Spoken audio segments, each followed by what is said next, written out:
नमस्कार मंडळी, मी भरत विजय चव्हाण तुम्हा सगळ्यांचं स्वागत करत आहे. म्हणजे काल रिलीज झाला आता एकमेव मराठी सिनेमा.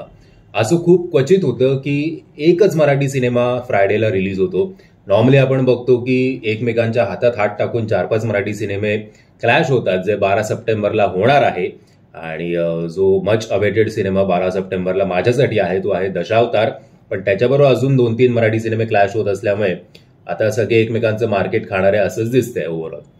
बट काल असं पहिल्यांदा घडलं की एकच मराठी सिनेमा रिलीज झाला, पण दुर्दैव असं की त्याला टफ कॉम्पिटिशन फेस करायला लागते वॉर 2 आणि कुली या 2 सिनेमांबरोबर.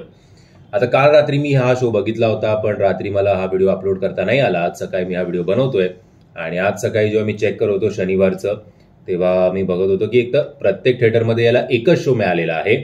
बट आज शनिवारी भाईंदर आणि कल्याण इकडे या फास्ट फिलिंगमध्ये दिसत होते सकाळी 8 वाजता. सो चांगली गोष्ट आहे.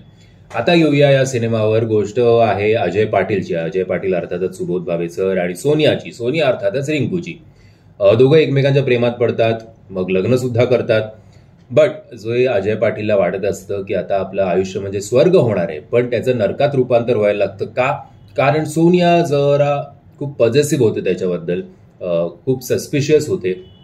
तिला असं वाटतं की अजय पाटील याचा जो बॉस आहे, यांची जी बॉस आहे ती म्हणजे मोना अर्थातच प्रार्थनाजी, त्या दोघांचं अफेअर आहे. बरं, यांचा एक मित्र असतो अजय पाटीलचा, भगवान काळे नावाचा. ती भूमिका साकारली आहे अनिकेत विश्वासराव यांनी. त्या फ्रेंडशिपवर पण तिला उगीच चिडचिड असते. सो असंच एक दिवस भांडता भांडता या दोघांच्या आयुष्यात एक ट्विस्ट येतो. सोनिया बरोबर एक मोठी ट्रॅजेडी होते आणि त्या ट्रॅजेडीनंतर अजय पाटीलचं आयुष्य कसं बदलतं याच्यावर आधारित हा संपूर्ण सिनेमा आहे.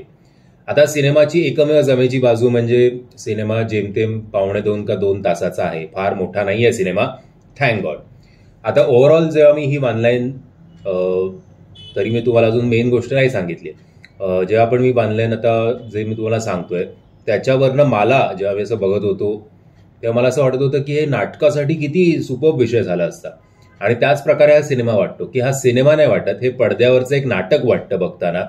आणि कुठेतरी आपण हे काय नव्याने बघतोय अशातला भाग नाहीये. परत परत तेच विषय, तीच कॉमेडी, याच्या पलीकडे आपण जात नाहीये. बरं, अशा जेव्हा वानलाईनचा सिनेमा असतो तेव्हा सिच्युएशनल कॉमेडी जास्त व्हायला पाहिजे, ती दुर्दैवाने होत नाही. सगळ्यात मोठी गोष्ट म्हणजे जेव्हा या सिनेमाचा ट्रेलर आला होता तेव्हा खूप जण सुबोध सर आणि रिंकूजी यांच्या या एज गॅपबद्दल बोलत होते.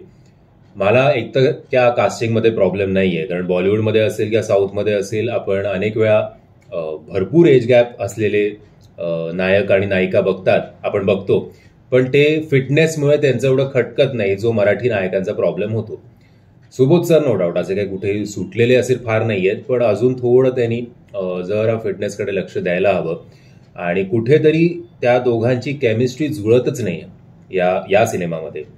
नवरा बायक कसं होत असेल, रिंकूजी समजा शॉर्टकट झाल्यानंतर सुबोध दादा जर करत असेल तर मग ते केमिस्ट्री दिसणारच नाही. आणि तोच प्रॉब्लेम होतो या सिनेमामध्ये. त्या दोघांची मेन जे पिलर्स आहेत या सिनेमाचे, त्यांचीच केमिस्ट्री गणल्यामुळे पुढे सगळा फियास्को होऊन जातो.